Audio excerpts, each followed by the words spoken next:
Hello everyone, welcome back to this channel. In this video, I will show you the easy and clear steps on how to open Word file in Google Docs on computer.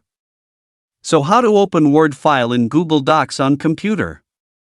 Make sure you keep watching this video until the end. Let's get started right away. Firstly, just go to Google Docs on your computer or laptop. And this is the initial display of the Google Docs work page. To do this, just point the cursor to the top of the screen. Here there are several menu options. Tap this File menu. Here there are several menu options. Tap the Open menu. And it will appear like this. Tap the Upload menu. And then tap the Browse icon. Here you will enter your computer folder. Here select the Word file you want to open. Can be seen here has successfully opened the Microsoft Word file in Google Sheets.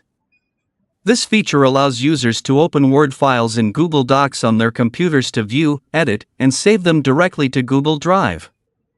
So that's it, tutorial how to open Word file in Google Docs on computer. Thank you for watching. I hope this video is useful. See you in the next video.